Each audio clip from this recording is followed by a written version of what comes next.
As you know, I mean, I really believe that everyone can create. I mean, with Chicken Shop Day, it just started with an idea, uploaded onto YouTube. Anyone with the access to the internet and an idea can just start something themselves. I feel like creators have really never been more in touch with their communities, and I feel like that's really had an impact on the work that's being made. And all our panelists, which I'm going to introduce to you now, have one thing in common, and that is their connection to their communities, whichever communities that they're representing.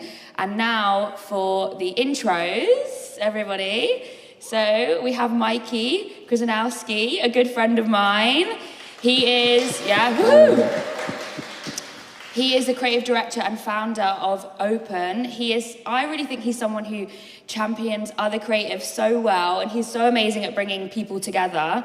I really have admired that about him and the work that he does at bringing creative visions to life. So I'm so excited to hear what he has to say.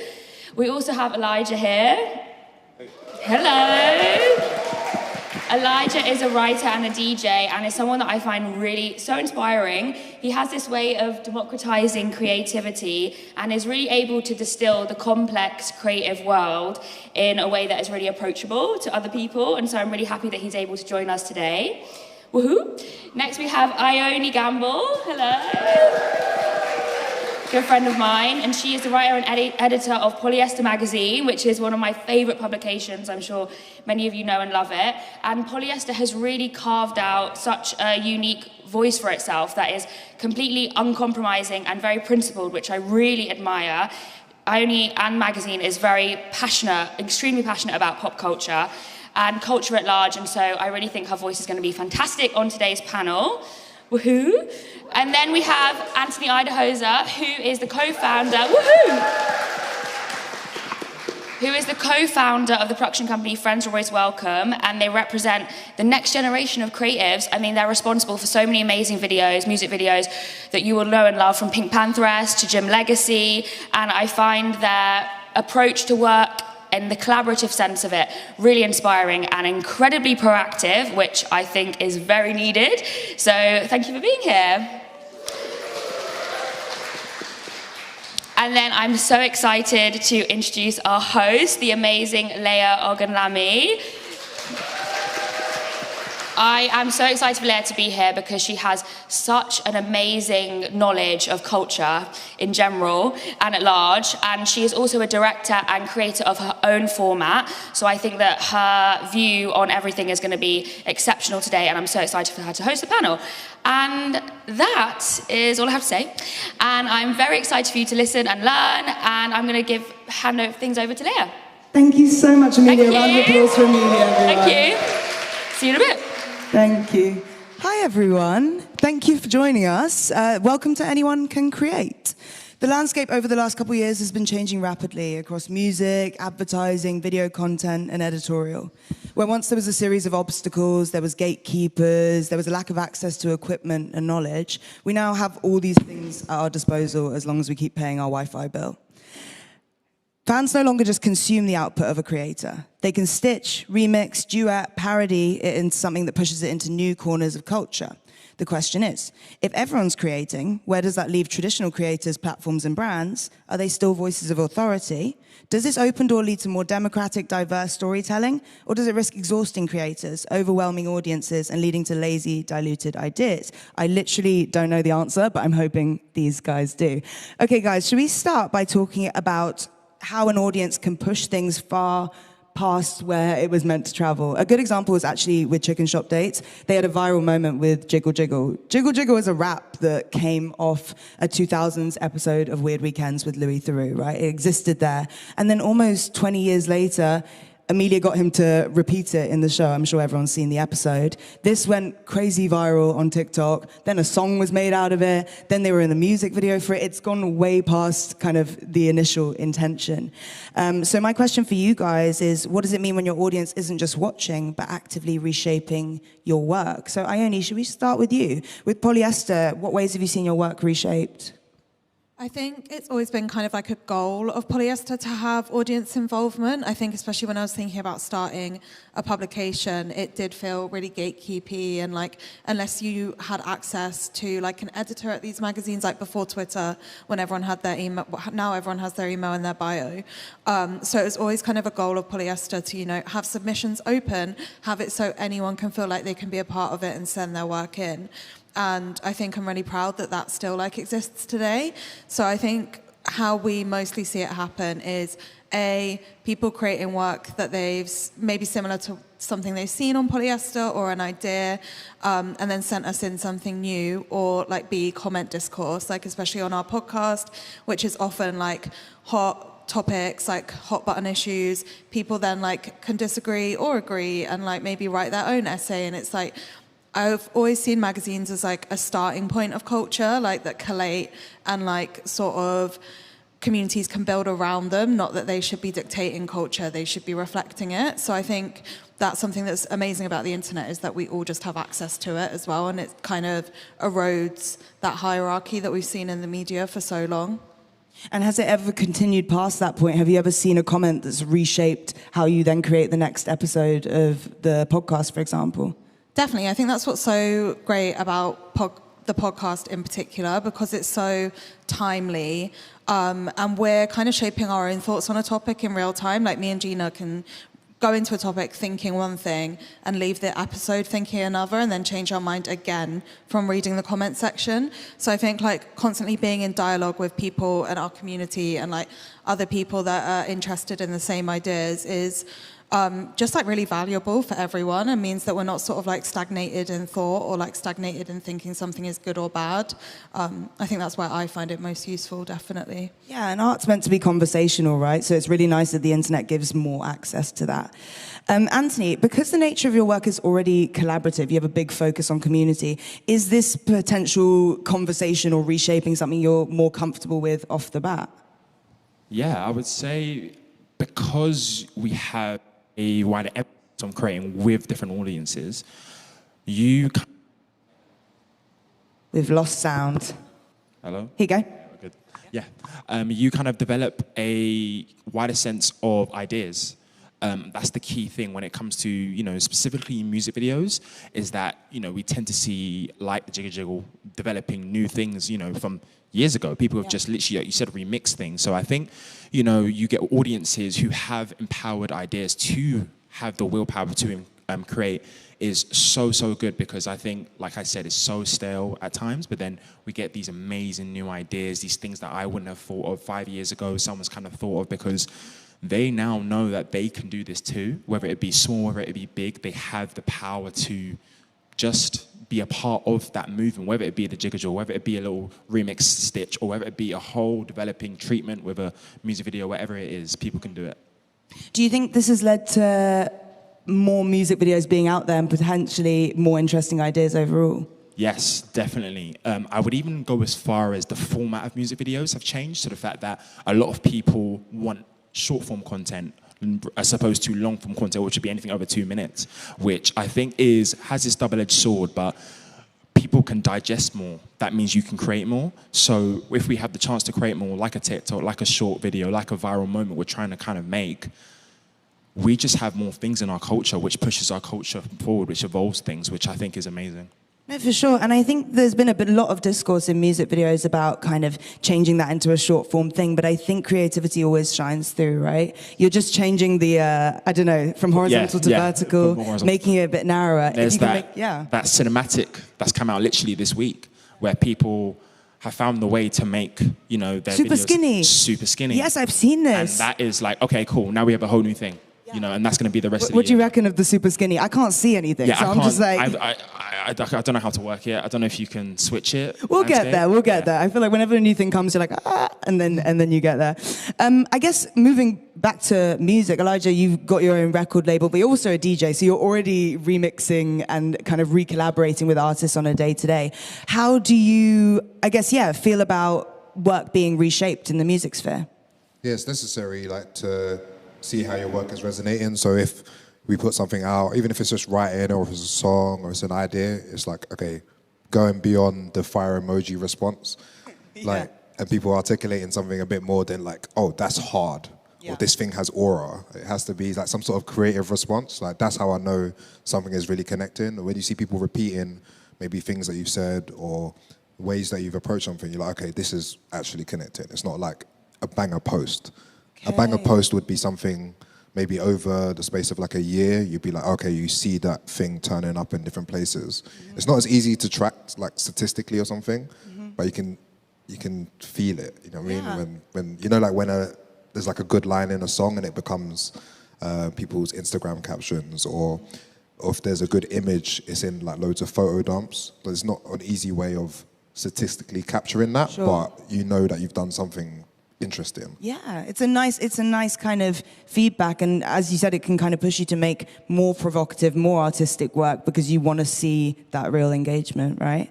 Exactly. Mikey, when working on campaigns, are you creating work with the hope that it's going to get reshaped? Because obviously when something gets reshaped through a campaign, that's more virality for a brand, for example.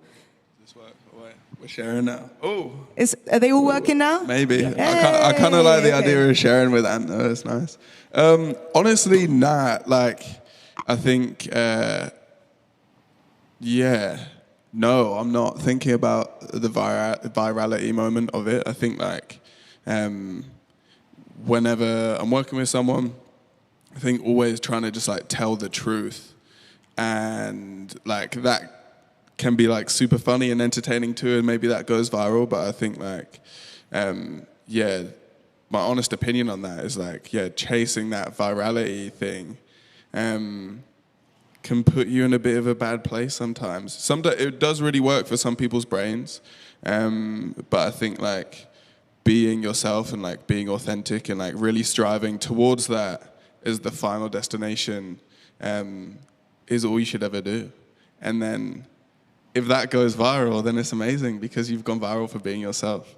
Yeah, and I guess regardless of virality, anyone with taste will be able to see the quality of the work, right? And I feel like with advertising, if it touches at least a couple people, then it's still done its job, you know what I mean? Yeah, completely, and like, this is so random, and like, in the matrix of things in my life that I've done, not super important, but we did this New Balance campaign in Baltimore, and just like, the people that were featured and everyone that shot it were like local legends from the community, and it ended up on like the local like news. And like that to me was like, you know, the YouTube video's got 2,000 views, but like that to me is going viral, where it's just like, oh my God, like these people are so hyped. And like, almost like to what Elijah said, it's like, I don't know, ending up in people's captions or in their photo dumps, or like, I think ending up in people's day-to-day lives is like a really beautiful thing, so yeah. I always place things in the does my mum know it category. Like if she's heard of it, I'm like, this is legit. This is a real thing. I guess this brings us on to the next point, because I want to talk about if creativity can be stifled when chasing like algorithmic rewards. So anyone can create and self-publish work, whereas before there were like individuals who were gatekeepers that blocked or granted access to exposure. Now the algorithm is a gatekeeper, but it's not a person. It's an amazing tool to stop work going unnoticed, but it also has the potential to shape the work that's made. Do you think, maybe we'll start with you, Elijah, in music, because I feel like this is like quite a contentious topic. Do you think the music landscape has changed a lot to reflect the new industry of virality and algorithmic things? Yeah, following what you just said is that I think people put more weight on it than it deserves. Like, and dialing into authenticity, it's like, okay, the thing will find you, whereas if you go too hard into the algorithm, then you're getting lost in what you're trying to communicate. So it depends on the kind of art that you make and the kind of message you want to communicate. But you can see when someone is like kind of chasing that thing, and it leads people like down this like weird path. You might even do things that quote unquote work on social media, but they don't work in terms of connecting you with the people that you want to connect with, or the audiences you want to get across, or like the point of what you're trying to do. So like you can see now today there's maybe things that are like, or music or musicians that are like, like they're like a TikTok artist or a YouTube artist or something like that. But most of us, we would have created anyway. That was just more like a tool, and you don't want to be completely driven by the tool. Of course, and the tool changes as well. 100%. So that search for instant gratification, which is reliant on the algorithm as it stands now, can sometimes lead you down a bad rabbit hole in which you're creating things that are different to what you would have created and actually won't work in about 3 years when the whole thing changes, right? Yeah, it's more like I say this for ages, but it's like social media is more like a canvas. So it's like, okay, you're bouncing off it rather than that being the trampoline, you know what I mean? Yeah, I like it massively. I think the idea of using it as a tool is really key rather than letting it define you. But I like, Elijah, you have this whole thing about kind of accessibility and breaking down barriers to entry, which I do see the internet platforms like YouTube as a big part of this. Sure. You say, if you love music, you're already a DJ. Talk to me a bit about that. Okay, the components to this line, if you love, so there has to be a love for something, and this is a top 10% of people don't like really love music. Yeah, they're just happy to have it. It's just in their life. They will listen to whatever's on the radio.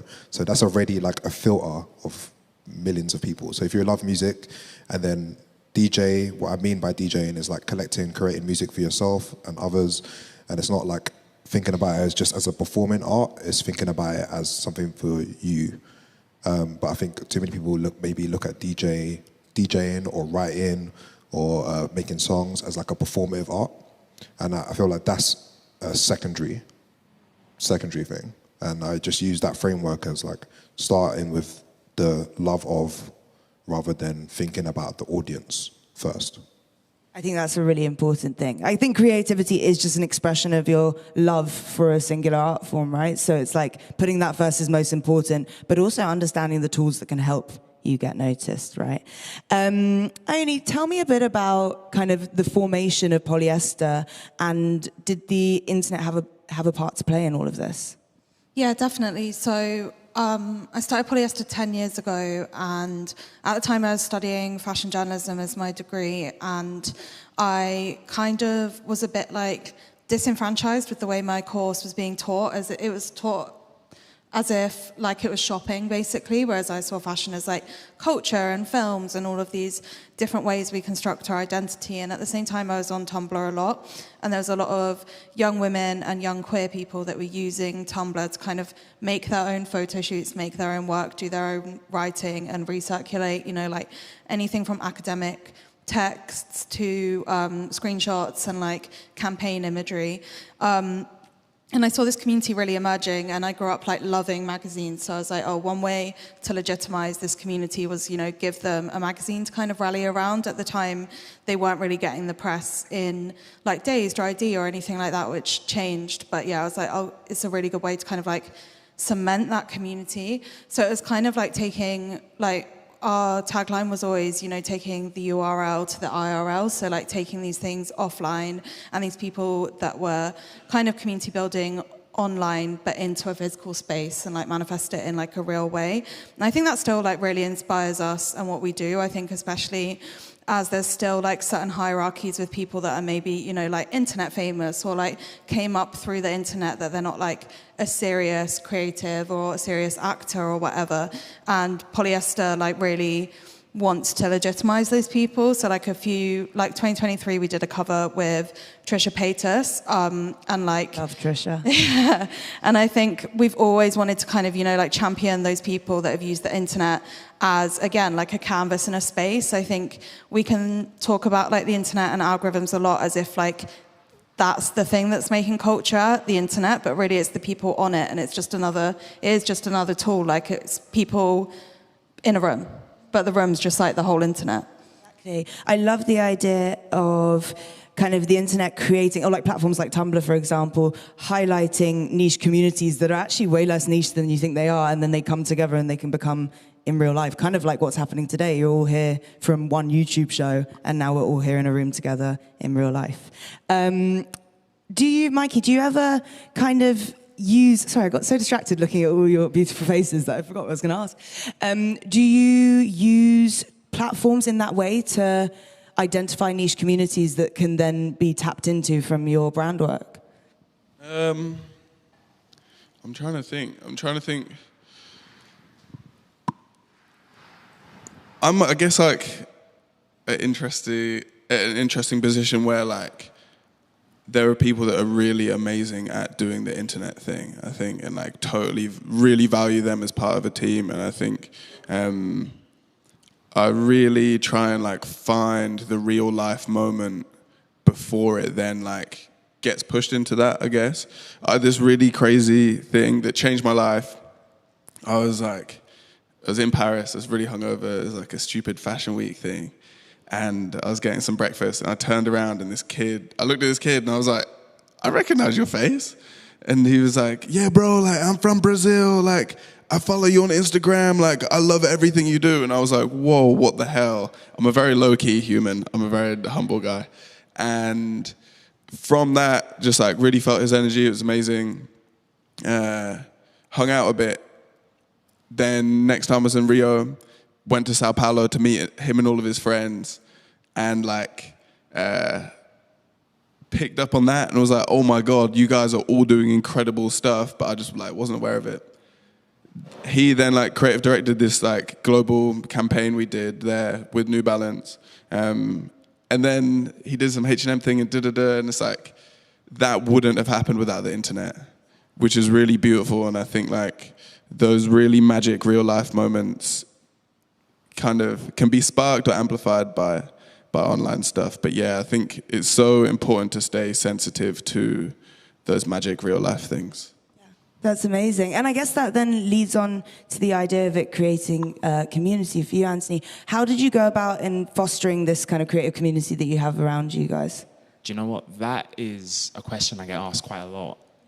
But honestly, I couldn't give you a straightforward answer.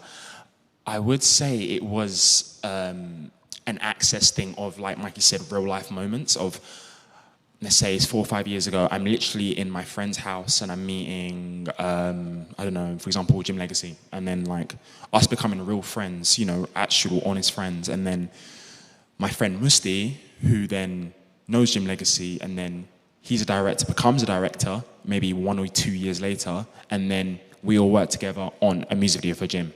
And that in itself is just from the access of real life moments of us existing together in a space and kind of just talking, becoming friends and just developing our characters and talking about our ambitions, our goals and what we want to do. And then years later, they come true. And I think that has happened with so many people. Everyone that I worked with, I've had the pleasure of calling close enough to call them a friend, even if it's just one person on the set or it's the whole team. I have that opportunity, well, me and Onika, who's not here, had that opportunity of just working with people who we genuinely love. And that adds such an amazing community element. And it doesn't just become a job, it becomes a vocation. Instead of passion, I'll use the word vocation, like it feels like a calling. And that passion you see in the quality of work. I actually care about what I'm producing. I actually care what people see, whether it be a music video, whether it be an advert, whether it be a campaign, whatever it is. That real life moments that I get to just kind of exist with these friends, I then get to kind of create amazing things after that.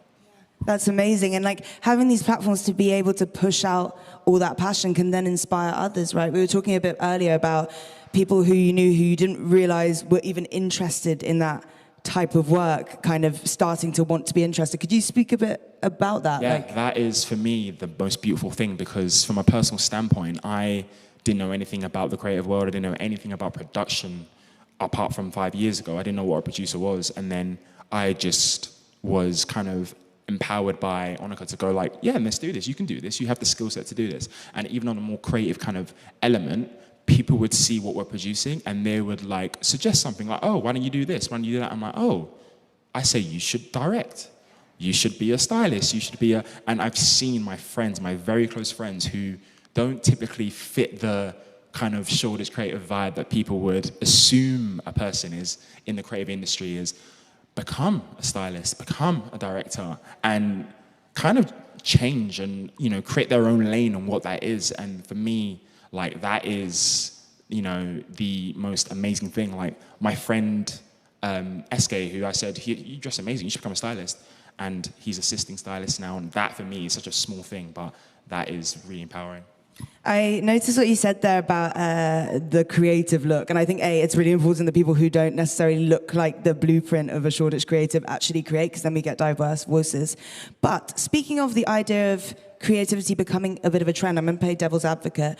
Do you think some people want to be creative because in the same way that fashion has trends, it is such a huge trend at the moment?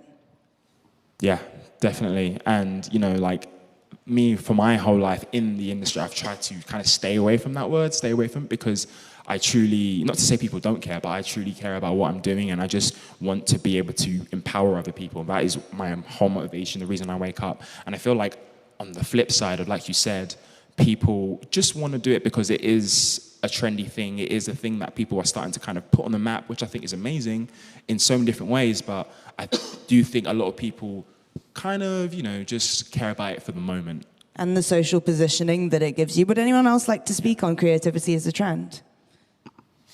I got a different take, is that it was always like this, but we just never saw what people were doing before.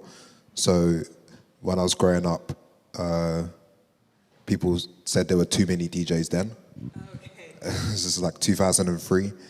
People were like, what, you're going to be a DJ? Everyone's a DJ already, man. You're Everyone's an idiot, so man. harsh on DJs. Everyone's saying too many DJs. And like now, we never used to see people live streaming from their bedroom because we didn't have that facility, or we didn't see what people are doing in their spare time as much, or like your hobbies, you couldn't kind of show people, or you didn't want to show people in the same way, but people's passions were there. It just wasn't as obvious to people.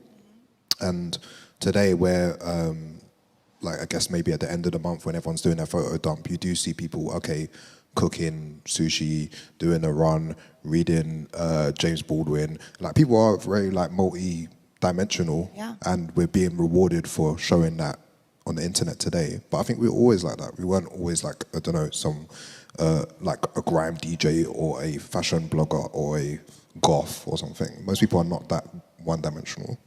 I also think we're like incentivized to share what we do online, right? Like we are all kind of like in some ways pressured to be a brand and like to be these people that are maybe always productive and stuff like that. And I think that's quite different from like what Elijah is saying of like doing something because you're passionate about it and you love it. And like I think now, as you said, like people can just share more. Like people always wanted to do these things and be these things. And I think where it can get quite cynical is when you think people are just doing it to like make a reel or like make a TikTok or whatever.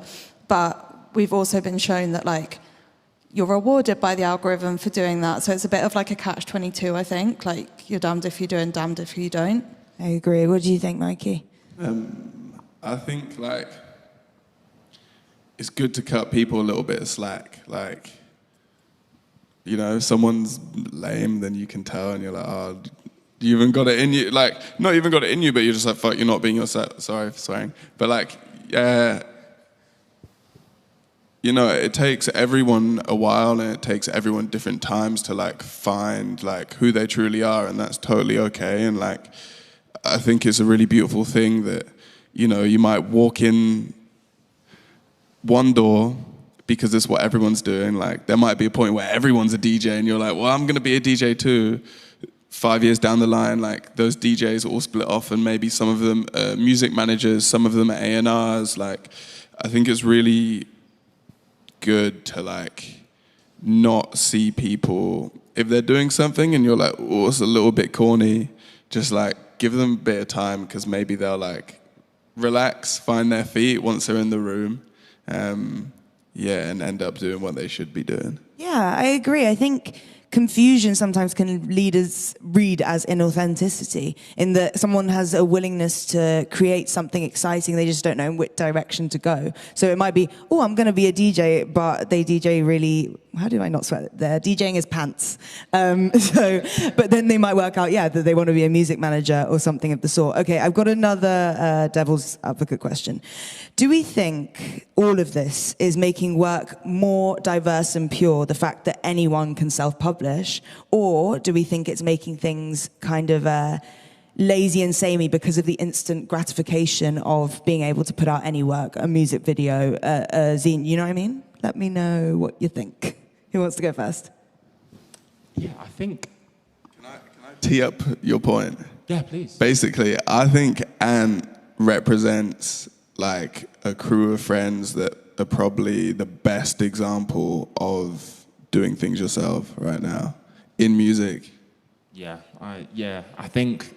That was a nice tee up. Yeah, I really appreciate that. Yeah, I think me and Onik had this. Obviously, it's a very common saying, but if you want it done right, do it yourself. You know, and that's why we put on a lot of hats, we do a lot of things. But to your question, I do agree that it is in itself so authentic if you have all these innate, infinite abilities to create and publish, self-publish, because you decided to do that. You decided to get your phone, go on TikTok, go on Instagram, whatever it may be, you decided to, I'm gonna record this, I'm gonna edit this, I'm gonna maybe do another take, and then I'm gonna post it, I'm gonna caption it, and then reshare it. You decided to do all those things. You had complete autonomy. No matter if it's quality, what is quality, who knows, but no matter what it is, you did that. So, and I think that's the most amazing thing that I don't think we honestly deep or think about. Yeah, and I think the world surrounding things, people think it needs to be so big, but I interviewed Goldie the other day, and he said a good idea will last the test of time. It doesn't matter if it's been made on £100 or if it's made on £10,000, like, it will stand. What do you guys think on the diversity of work in the current climate? I think that, I think that it's amazing, but also we've seen that like the internet and social media platforms have their own biases like built into algorithm. So while we all have the like opportunity to create, that doesn't necessarily mean that everyone's work is getting like equal attention or getting pushed Really equally. And I think we are in kind of like a bad phase of you having to shape your content to an algorithm in order to get it noticed. And I think that's kind of like the opposite of being creative. I think what I've always enjoyed about the internet is similar to like what Goldie said. It's like you could, as long as you keep doing what you're doing and being really passionate about it, like Amelia is a great example of this. 10 years down the line, people are going to find you, your audience is going to find you.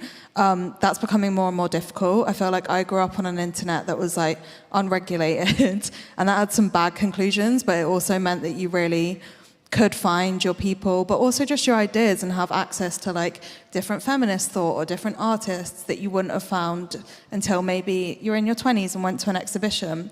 Now that's kind of being chiseled away from us because like paid content is being prioritized, different like content is being prioritized, like whiteness is being prioritized, all of these things, and it's not a neutral space, I think. Like the internet is not neutral, and it's really important to like push against that, I think.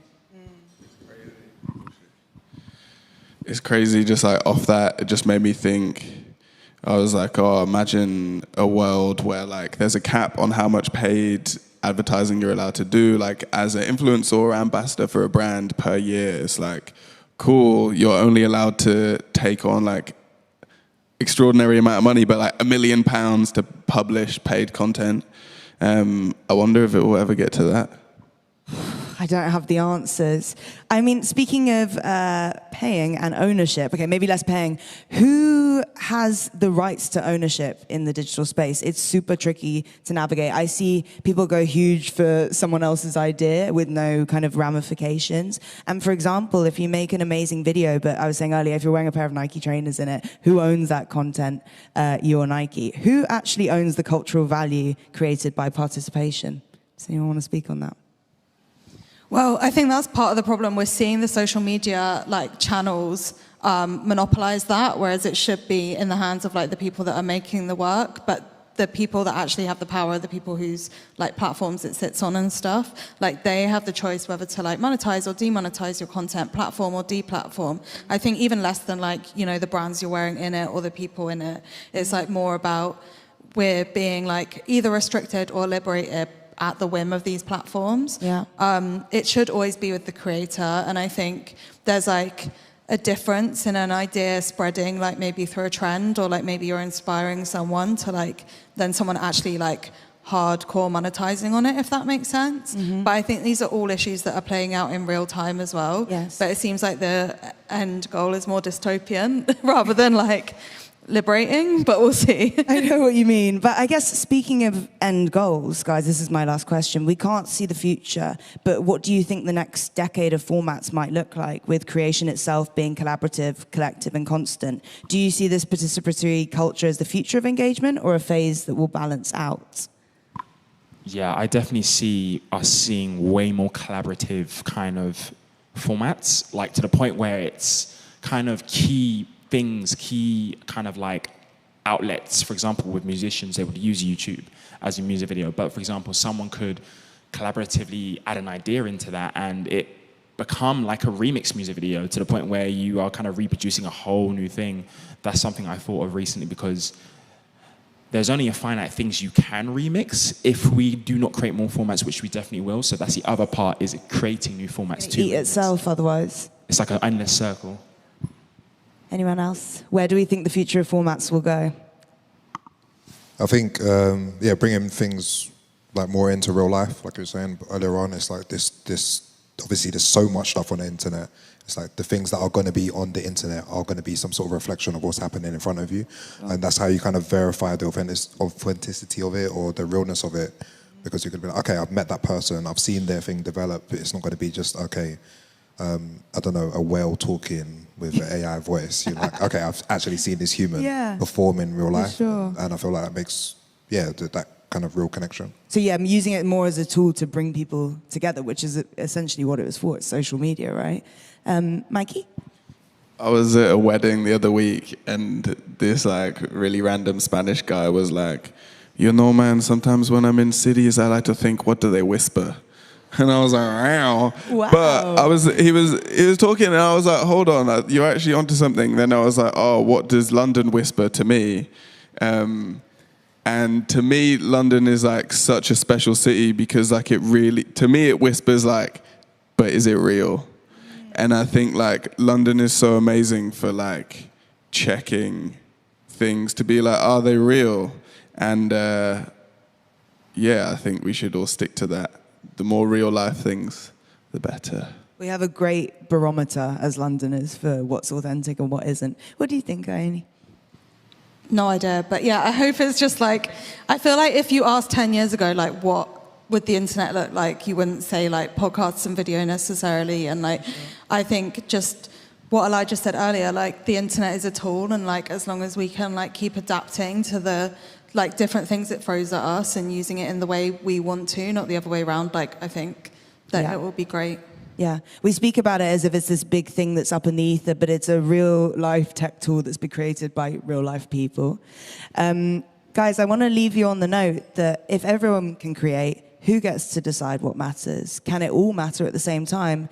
And how do you keep your own voice in the noise? I think we have a couple minutes for Q&A. We got questions. Thank you. No one ever has questions. Girl in the red with the glasses. You might have to yell at me.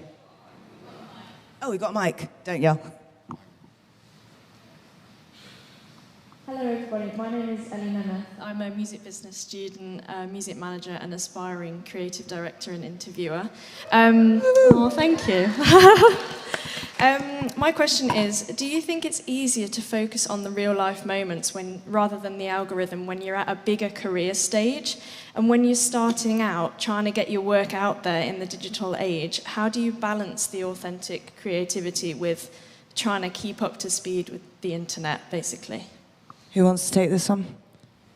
I think more important than going by trends is just like consistency. Like I feel like I could tee up like so much of the things I've been able to do, and like having a community by like consistently doing it over time, and like obviously changing and like adapting how I think and stuff, but like always being like, this is what I want to do, this is the magazine I want to make, and these are like who I consider my audience, and just consistently posting things that like I would like is more important than doing, you know, like the weekly trend or whatever. It might be like a slower burn, but I feel like it's a bit more evergreen and a bit more lasting, and you'll have people that like actually care about your work. Yeah, definitely. Thank you. Yeah, it's not about everyone seeing it, it's about the right people seeing that. Lady in the grey jumper just in front of the lady in red, yeah. Sorry. Hi.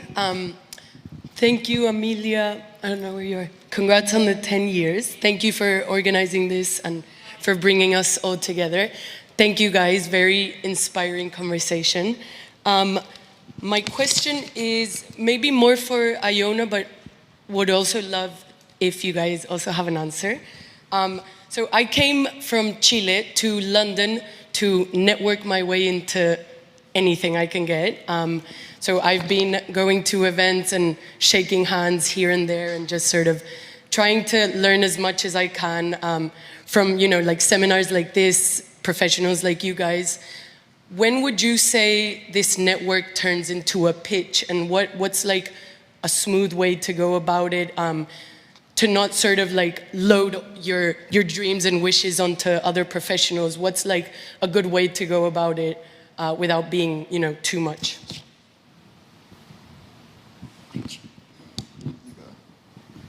All I'd say is, I think it's really important to make sure you're going to events that, you actually care about, for example. So when I started Polyester, I did so many zine fairs and, met so many other people, wrote for so many other zines before I wrote for my own. I think that's just, a very natural way of networking. And I think when networking is most successful, it's, when you're actually just meeting like-minded people that could be your friends and that you then want to make projects with.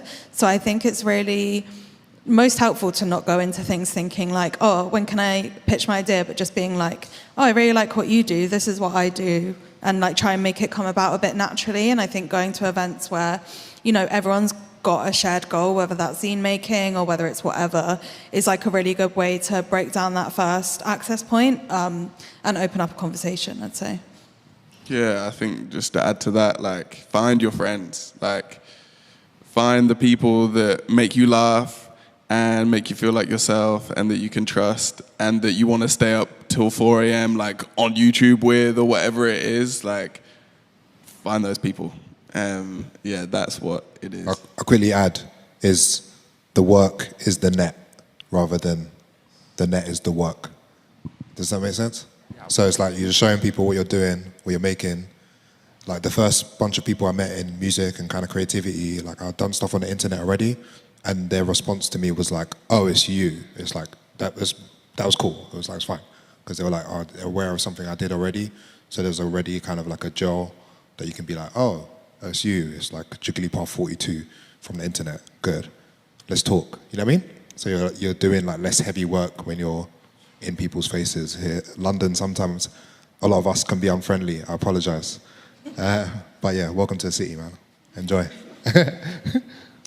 Yeah, literally what everyone has said is that for me, the key thing is finding that support system, and that, it will be hard, but, once you find it, you'll feel it, and working with them, that's I don't know, I can't scream that enough. I know a lot of people, it's hard to do that because, your friend could be an accountant, but you can make that work somehow. And let's say you're a director, they can, somehow, have transferable skills, whatever it may be. You can make it work, and I think that support system can launch you to the moon.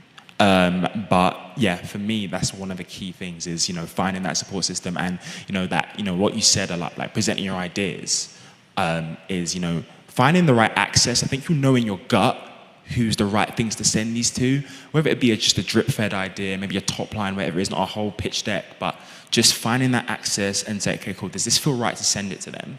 And then if it does, do it. A no is a no if you haven't sent it. So, yeah.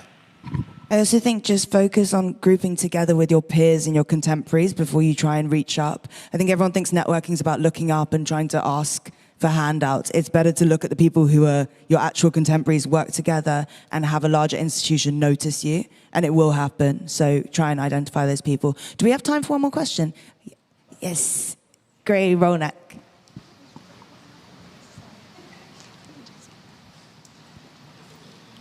Hello, amazing. Everything you've said is so good. So my name is Robin, and I'm a co-founder of a business. We support a community in helping people through those in-between moments with confidence, with clarity, trying to figure it out, whether that's creative or anything else.